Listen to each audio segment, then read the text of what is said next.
જય શ્રી કૃષ્ણ મિત્રો, આજે છે મારી છોકરીનો જન્મદિવસ અને આફ્રિકામાં એકદમ સાદી સિમ્પલ રીતે ઉજવવાનો છે અને બપોર પછીનું ટાણું છે અને હું કરી રહી છું ક્લિનિંગ. હાલ રસોઈમાં મિક્સ દાળ અને ભાત થઈ ગયા છે, એટલે કે રાઈસ બની ગયા છે, પણ મારે બનાવવાના છે સ્પેશિયલ ગુલાબજામુન અને વ્યાનાને પણ ખાવું છે અને આજે કેક કટિંગ બાદ બધાને ખાવું છે. અને આજે સરસ મજાનો તડકો નીકળ્યો છે એટલે કપડાં ઘણા ખરા સુકાઈ ગયા છે, એટલે અડધા લઈ રહી છું.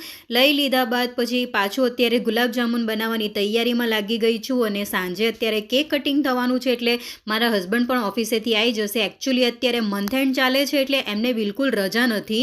બાકી આમ તો વ્યાનાનો બર્થડે હોય એટલે રજા રાખી જ હોય છે, પણ હવે મહિનાનો આખરી દિવસ હોય ને એટલે એમને એટલું બધું કામ હોય કે શું કહીએ. એટલે અત્યારે હું એક સાઈડે તૈયારી કરી રહી છું અને આપણે 6-6:30 વાગે કેક કટિંગ થશે, એટલે બધા જ આવશે. એમના ઓફિસના સ્ટાફ મેમ્બર પણ આવશે, એમના બોસ પણ આવશે. તો પછી એમના માટે થોડા ગુલાબજામુન પણ બનાવી કાઢ્યા અને અમારું પ્લાન હતું બહાર જવાનું, બટ કપિલને રજા ન મળી એટલે બહાર જવાનું પ્લાન કેન્સલ અને દાલ ફ્રાય અને રાઈસ બનાવ્યા છે અને સાથે ગુલાબજામુન પણ બની ગયા. અને જુઓ, એકવાર તો વાસણ કરી કાઢ્યા અને ફરી પાછું કામ પતે એટલે ફરી પાછું એક બાજુ વાસણ ચાલુ અને ક્લિનિંગ પણ થઈ ગઈ છે અને આપણા ગુલાબજામુન બનીને તૈયાર થઈ ગયા છે. ઘણા બધાને ગુલાબજામુન ઠંડા ભાવતા હોય, પણ અડધા લોકોને ગરમ ગરમ ગુલાબજામુન ભાવતા હોય, તો આ પણ બનીને ઇન્સ્ટન્ટ તૈયાર થઈ ગયા છે. બસ હવે કમ્પ્લીટલી કામ પતી ગયું છે અને થોડું ઇન્ડક્શન બાકી હતું સાફ કરવાનું, તો એ પણ કરી કાઢ્યું, કારણ કે તરત રસોઈ બનાવી હોય ને તો તરત ગરમ ઇન્ડક્શન સાફ ન કરાય, એટલે લગભગ આપણે અડધો કલાક રાહ જોઈને પછી જ સાફ કરાય. તો અહીંયા આપણું કિચન એકદમ નીટ એન્ડ ક્લીન સાફ થઈ ગયું છે અને હવે બસ તૈયાર થઈ એટલે હવે કેક કટિંગ થશે અને કપિલ પણ આવી ગયા છે.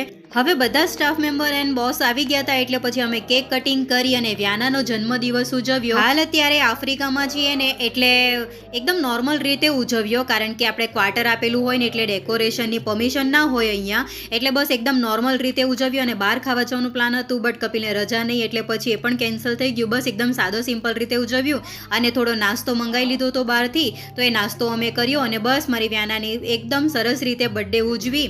તો બસ આજનો વ્લોગ અહીંયા જ સમાપ્ત થાય છે. આપણે મળીશું કાલે નવા વ્લોગમાં. લાંબા વ્લોગમાં જોવાનું ભૂલશો નહીં. વિડીયો ગમ્યો હોય તો લાઈક કરતા જજો અને ચેનલને સબસ્ક્રાઈબ કરવાનું બિલકુલ ના ભૂલશો. આપણે મળીશું આવતીકાલે નવા વ્લોગમાં. જય શ્રી કૃષ્ણ મિત્રો.